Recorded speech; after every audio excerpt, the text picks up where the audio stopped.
Estamos na Marinha Grande, palco da sexta prova do Campeonato de Portugal de Rallys. Uma prova emblemática no panorama nacional, por se disputar nos rápidos pisos de asfalto do Pinhal de Leiria. 7 troços e pouco menos de 100 km puseram à prova as capacidades dos pilotos e técnicos das equipas para aproveitar ao máximo as potencialidades dos carros.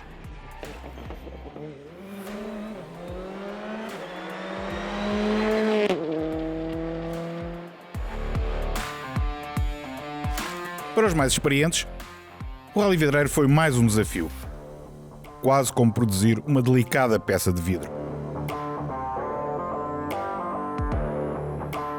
Para os mais jovens, esta foi uma de tantas provas difíceis de digerir, sobretudo quando se dão os primeiros passos neste mundo dos rallies. Os rallies é praticamente a minha vida, a nível escolar e a nível profissional e de família, completamente ligado a isto, é o meu dia-a-dia. Sem dúvida que o melhor é sempre fazer o máximo de quilómetros. Eu tive um mau início, que acabei por começar num carro de 4 rodas motorizes, que era o carro antigo do meu pai, mas que sem dúvida que agora está uma dificuldade imensa. Tenho já um carro bom para evoluir e agora é fazer o máximo de quilómetros. Eduardo Santos tem 21 anos e a navegadora Inês Veiga apenas 20. Para já, os pais são o primeiro grande apoio, porque também eles já andam nos rallies há alguns anos. Não precisa de estar diretamente ligado, mas que se interesse e que nos apoie, e isso é o essencial para nós. Porque não precisa de nos saber dizer como se faz. Se nos apoiar e se interessar pela modalidade, é logo meio caminho andado. O apoio de quem sabe na fase de arranque de uma carreira é determinante. Mas a forma de encarar este desporto também. Acima de tudo, um jovem tem que ter muito gosto por este desporto, um grande espírito de sacrifício, uma vontade muito grande de ser um atleta que vai ter que progredir e vai ser muito difícil progredir neste desporto. Mas eu acho que qualquer bom atleta é sempre difícil de subir em todos os desportos que possa estar inserido. Ao contrário de outros desportos, no automobilismo os recursos financeiros são elevados. Uma realidade incontornável, se bem que isso não condiciona tudo. Existe um grande problema cultural em Portugal, em que os jovens têm que se mentalizar que têm que subir todos os degraus de evolução dos carros de rally para chegar ao topo, que neste momento em Portugal ou nos campeonatos nacionais são os R5 e os carros da categoria que eu corro. Existe uma grande tendência que pais com alguma possibilidade financeira, quando veem algum potencial nos seus filhos, tentem subir alguns degraus demasiado rápido, ultrapassar esses degraus, e não lhes dão as bases necessárias para eles depois ter uma consistência forte em carros topo de gama. Por isso, para o campeão nacional e bicampeão do mundo de rallies de produção, a melhor forma de um jovem subir é, se tiver os requisitos mínimos e financeiros para poder ingressar neste desporto, que faça todos os patamares de aprendizagem, comece pelos carros de pequena cilindrada, pelos campeonatos inferiores, e que faça todos os patamares para, quando conseguir chegar perto do topo e no topo, estar o melhor preparado possível para aguentar a pressão, o ritmo e tudo aquilo que está envolvido, que envolve correr num campeonato para se liderar e para se tentar ser campeão nacional. Não é só uma velocidade pura, mas são muitos outros fatores de experiência que nos obrigam a estar aqui para podermos ser campeões. Para andar depressa, os pilotos têm de ter uma grande dose de confiança nos carros que os mecânicos e engenheiros afinam. Um engenheiro de corridas tem que saber muito bem o que faz, sobretudo quando se discutem os lugares do pódio. Adriano Sousa tem apenas 26 anos e já sabe o que faz, pois é o responsável pela afinação do Skoda, conduzido pelo campeão nacional Armindo Araújo. A faculdade é um sítio onde nós conseguimos ir buscar as nossas bases e, portanto, os alicerces para tudo que conseguimos ou queremos fazer a seguir, mas naturalmente as pessoas têm que ser esponjas autênticas e tentar absorver o conhecimento de todo lado. Sobretudo a trabalhar com pessoas como o Armindo, como o Luís, que são pessoas extremamente experientes, são pessoas que têm anos de corridas.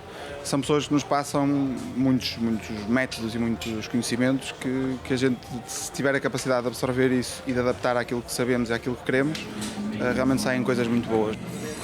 Ser engenheiro de um carro de corrida não é só para ler os dados informáticos. É preciso ter conhecimentos para afinar uma suspensão ou uns diferenciais. São conhecimentos relativamente complexos e que nem sempre é fácil assimilar sozinhos. Uma vez mais, as bases que trazemos das universidades, das escolas, são uma ajuda grande, na base do raciocínio e de perceber como é que funcionam as coisas. Os livros ajudam muitíssimo. Cursos online são uma ferramenta que a atualidade nos dá, que temos que usar da melhor forma possível, porque realmente há muito conhecimento para absorver aí. Mas lá está, tem sempre que haver uma pessoa experiente, um amigo, um colaborador mais velho, que nos ajuda a assimilar e a montar as peças do puzzle, porque realmente é muita informação.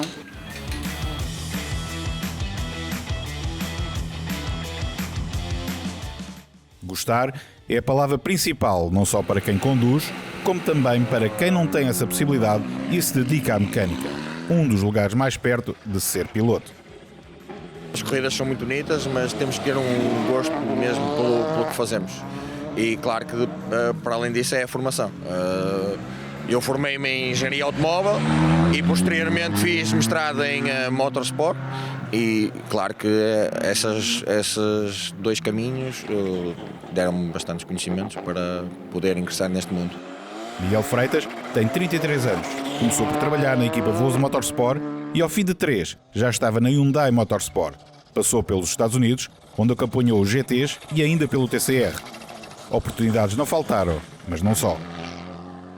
Ter a sorte de ter a oportunidade de começar a trabalhar na área, de alguém nos dar essa oportunidade de entrarmos neste mundo e a partir daí sempre o querer e a vontade e o aprender, sempre tentar saber cada vez mais e evoluir dessa maneira.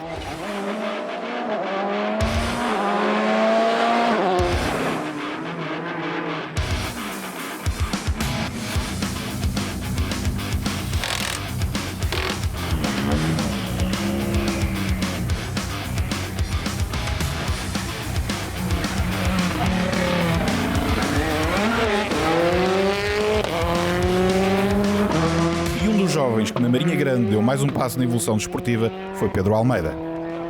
Depois de um ano intenso ao volante do Peugeot 208 Rally 4 de 2 rodas motrizes, voltou a sentar-se no mais competitivo Hyundai i20 R5 de 4 rodas motrizes e a sensação mostra bem como a transição não é pera doce.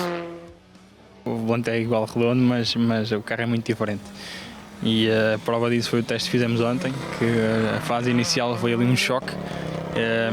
Mesmo que eu já tendo conduzido um R5 durante 2 anos, quando os primeiros quilómetros e a manhã toda ainda foi um choque e foi uma aprendizagem novamente, uma adaptação e foi difícil, ainda está a ser, na verdade.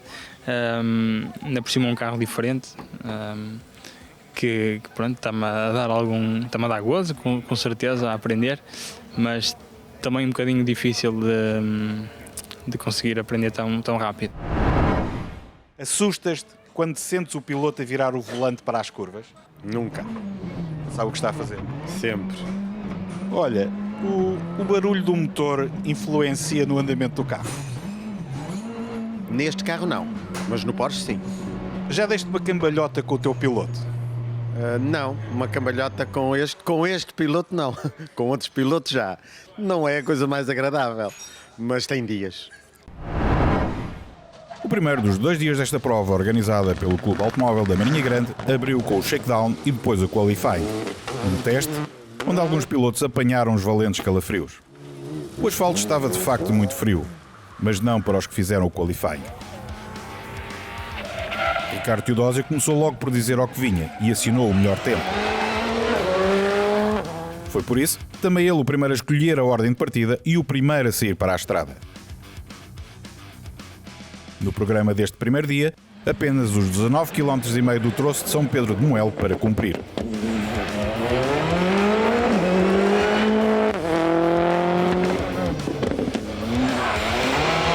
Ricardo Teodósio voltou a dar mais um sinal do que queria fazer nesta penúltima prova do ano.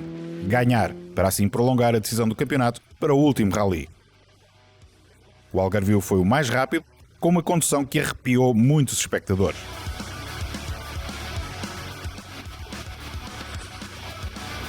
Armindo Araújo chegou à Marinha Grande como líder do campeonato e com vontade de regressar a casa, já com mais um título de campeão nacional, e andou também muito depressa. Foi o segundo, a 1,9 segundos de Teodósio. Bruno Magalhães também queria ter uma palavra a dizer na questão do campeonato e aplicou-se o possível ao volante do Hyundai, que cumpriu os primeiros quilómetros em asfalto. Foi terceiro, mas já a 7 segundos de distância. Em quarto, e com um semblante carregado, surgia José Pedro Fontes. Os 11,3 segundos de diferença para Teodósio tinha uma explicação. A suspensão do Citroën C3 adornava mais do que devia. Miguel Correia também gostava de ter andado mais do que o quinto posto, mas falhou uma travagem e perdeu mais de 19 segundos para o primeiro. Manuel Castro, no outro Skoda, também falhou uma travagem, mas esta de uma forma mais complicada, pois a embreagem do Fábia não o deixou parar no controle final do troço. Assustas-te quando sentes o piloto a virar o volante para as curvas? Não. Eu acho que me assustava mais se ele não virasse. O barulho do motor influencia no andamento do carro? Epá, eu acho que sim. Eu acho que sim, porque assim, eu não me vejo a andar num carro elétrico, num carro de corridas elétricos, sem adrenalina no motor, por acaso, eu acho que sim. Já deste uma cambalhota com o teu piloto? Com o meu piloto? Epá, eu já dei algumas cambalhotas nos ralis e até no todo o terreno. Mas com o meu piloto eu tenho aquela que é a mais difícil de todas. Foi uma cambalhota paradinha, em que só tombamos o carro para o lado, e o público depois, para aprender a tal, fez a cambalhota completa. O segundo dia de prova amanheceu um pouco cinzento, mas tudo se tornou mais claro quando Ricardo Teodósio fez o melhor tempo no troço de abertura, com quase 6 segundos de vantagem sobre José Pedro Fontes e 7 sobre Armindo Araújo. Depois, no terceiro troço, Teodósio foi apenas segundo, mas no terceiro e último da manhã voltou a ser o mais rápido, fazendo mais de 120 km de média na classificativa de São Pedro de Moel. Foi uma manhã muito difícil. Pronto, dentro dos possíveis, né? Tentamos andar o mais rápido possível. Temos que pôr um andamento bravo, mas vamos ali sempre a tentar perceber, será que chega, será que não chega. Há sítios que, pronto, vamos para além daquilo que supostamente devíamos de ir, que a estrada tem tendência em acabar-se. Fica mais curta. Fica curta. E as curvas fecham, assim de repente, aquilo faz uma confusão. Pronto, sabemos que dá para mais, estamos tranquilos.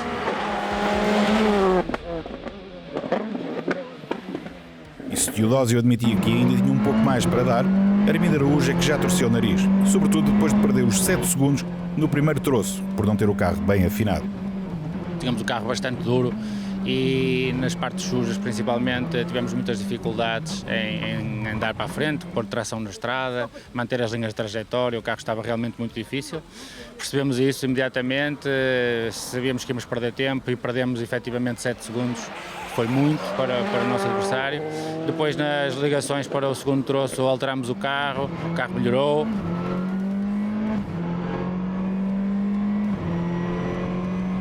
A meio do dia, o campeão nacional só viu uma solução para revalidar o título: atacar nos 2 troços da tarde para sair da Marinha Grande em glória.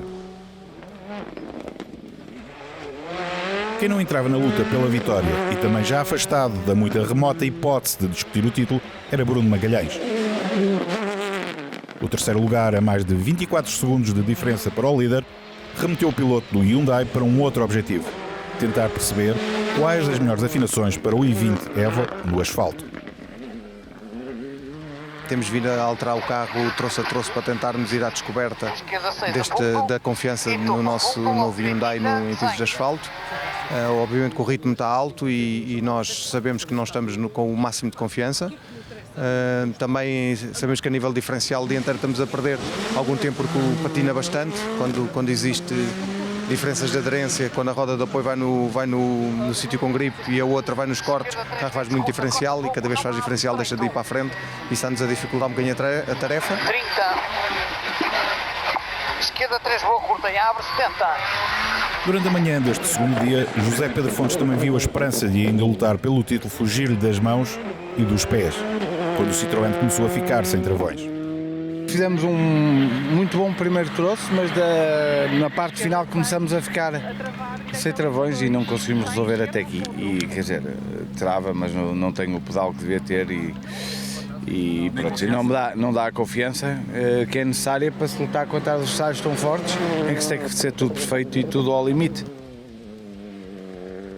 Miguel Correia, no Skoda Fábia da ARC, era o quinto e dizia-se satisfeito com a progressão nos pisos de asfalto, tal como Pedro Almeida, que era o sexto.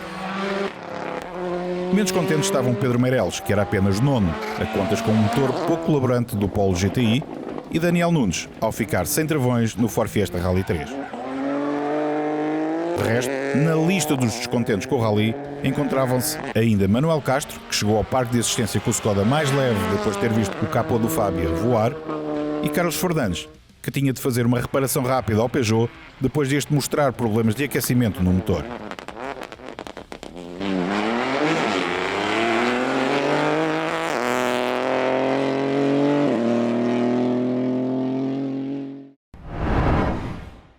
Assustas-te quando sentes o piloto a virar o volante para as curvas?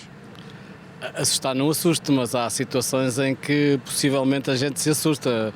Quando aquilo começa a escorregar demais e a gente vê que algo não vai correr bem, aí assusto-me, não é? Mas normalmente não. O barulho do motor influencia no andamento do carro? Ora bem, e então se avaliarmos para os novos carros elétricos não influencia nada, porque aquilo nem faz barulho, não é? Mas se avaliarmos por aqueles carros de há uns anos atrás, como por exemplo os Porsches, até mesmo os Scores, que a gente ouvia um barulho, um cantar pela serra fora, a gente notava que aquilo estava a ser puxado o motor ao máximo, não é? Mas hoje em dia não é assim uma coisa que seja, como é que é de explicar, não é sinónimo. Já deste uma cambalhota com o teu piloto? Já captamos algumas vezes, já. Qual é a sensação?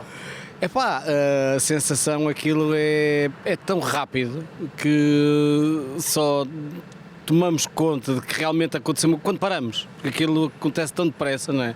Mas a sensação não é nada agradável, como deves calcular, não é?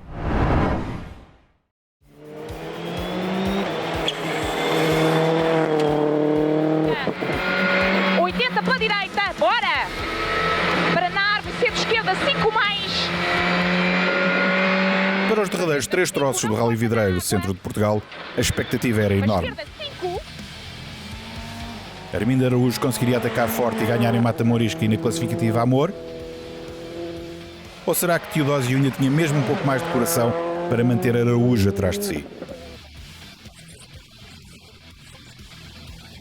Mal terminou a segunda passagem pelos 16 km de Mata Morisca, percebeu-se que quem tinha razão era Teodósio. Ao fazer menos de 2,3 segundos que Araújo, o piloto algarvio marcou uma posição que repetiu na classificativa seguinte, aumentando a vantagem na frente do Rally para 8,8 segundos. No sétimo e último troço, o novo motor do Skoda revelou toda a sua alma para dar a Ricardo Teodósio a derradeira vitória em classificativas e o triunfo no Rally por uns magros 2 segundos, não sem antes apanhar um pequeno susto com uma ligeira saída de estrada. Agora, as atenções estão viradas para a última prova, em Mortágua. Para nós, agora só a vitória é que interessa. Ou nós ganhamos ou perdemos, pronto, não temos hipóteses, temos que ganhar mesmo. A não ser que quem ganha o Rally não seja o Armindo. Há essa hipótese, mas isso tem que ser muito bem as contas feitas, que é para não haver a barraca, não é? Na verdade, como se costuma dizer, as contas fazem-se no final. E se pode haver alguém a intrometer-se na discussão Teodósio-Armindo, o certo é que este tem a vida mais facilitada em Mortágua, pois basta-lhe ser terceiro e pontuar como segundo na Power Stage, a última classificativa, para ser campeão, mesmo que Teodósio vença. Lutar pela vitória ou gerir o andamento do adversário, o mais importante é estar focado num objetivo. Tenho experiência suficiente para lidar com isso, tenho que fazer o resultado que tiver que fazer lá, é o que eu vou tentar fazer. Vamos, nas corridas tudo pode acontecer, uma avaria, uma saída de estrada, um furo, portanto sabemos do risco que lá está e para a última prova decidir o campeonato, mas também sabemos que vamos nós à frente e portanto nunca esquecer que nós é que lideramos e que nós é que estamos na melhor posição para sermos campeões e a motivação está em alta para sairmos campeões em Mortágua.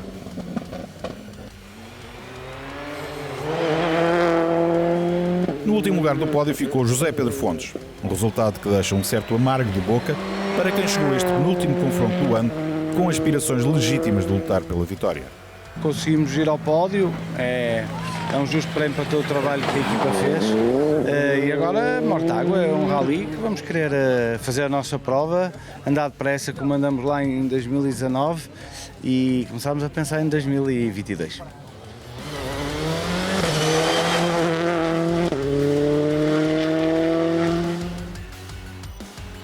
Mas se 2021 não correr de feição, Em 2022, os votos renovam-se. Bruno Magalhães perdeu o terceiro lugar do pódio no último troço, mas para o piloto de Oeiras, o mais importante foi ter saído da Marinha Grande com um leque de informações muito boas acerca da competitividade do Hyundai i20, que começou a descobrir nos pisos de terra de Faf e agora no asfalto da Zona Centro. A condução no asfalto exige um trabalho muito minucioso para termos tudo, ter a confiança máxima. A condução na terra, obviamente, é muito mais virtuosa e é diferente. Portanto, sabemos todos que é muito mais difícil a estreia no asfalto do que na terra. Nós temos, obviamente, muitas eleições para tirar. Sabíamos que havia muita coisa que também podia ser melhor, mas que ainda estamos muito verdes, digamos assim. Tivemos muito pouca velocidade de ponta nestes troços rápidos aqui no Pinhal, cerca de menos 15 km por hora com os nossos adversários, e portanto nestes troços rápidos onde acabámos por passar 3 vezes, logo aí perdemos muito tempo. Miguel Correia conseguiu manter a 5ª posição e agora o otimismo renova-se para a derradeira prova do ano, os pisos de terra do Rally de Mortágua. Pedro Almeida chegou ao final com o Hyundai i20 R5 na 7ª posição e regressou a casa para avaliar o futuro mais o assíduo neste tipo de carros, depois de 2 épocas com o Peugeot de 2 rodas motrizes.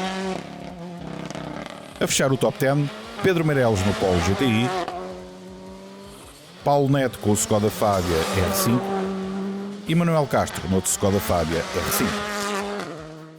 No campeonato dos carros de 2 rodas motrizes, Ricardo Sousa foi o vencedor com o Peugeot 208 Rally 4, se bem que com uma pontinha de sorte, como reconheceu. Vencer é um bom prémio para tanto empenho ao longo do ano. Temos vindo desde o início do ano a sentir uma grande evolução. Estar na Copa faz isso mesmo, ter que andar ao ritmo dos espanhóis e mesmo do Carlos e dos bons pilotos portugueses faz-nos evoluir e sentimos uma grande evolução em comparação com o ano passado. Ernesto Cunha voltou a ser o segundo e Rafael Cardeira o terceiro. Uma dupla que encheu de orgulho os conterrâneos que tanto os apoiaram no Rally da casa. Daniel Nunes conseguiu sobreviver a 2 furos no Ford Fiesta e chegou ao final como vencedor da categoria Rally 3. Já entre os GTs, Vítor Pascoal fez todo o rally com pneus usados e muitos braços para aguentar os 480 cavalos do Porsche a derraparem constantemente. Mas no final, teve a satisfação de conquistar o título de campeão nacional nesta classe. O objetivo também era tentar trazermos o carro até ao fim. Um carro deste sem pneus com pneus usados não era fácil e o Pedro até me emprestou, como já frisei, senão não conseguimos fazer o rally. No fim, acabar por ganhar, é lógico que estamos contentes e o objetivo era mesmo terminarmos a prova para ganharmos o campeonato, mas conseguimos as duas coisas.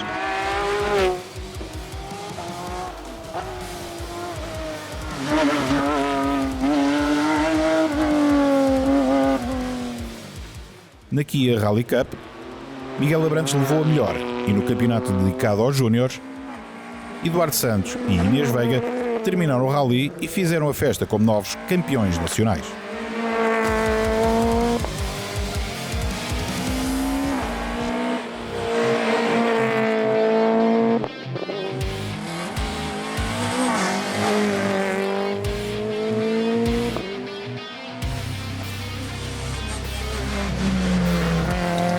O Rally de Mortágua é a prova que se segue, a 8ª e última do campeonato. É o fecho de um ano brilhante para os rallies nacionais, como o secretário de Estado da Juventude e Desporto, João Paulo Rebelo, teve a oportunidade de ver na Marinha Grande. Um país só é rico desportivamente se apostar nas mais diversas modalidades, nos mais diversos desportos, e Portugal tem, como sabe, uma grande tradição e há muita gente aficionada, de facto, do desporto automóvel.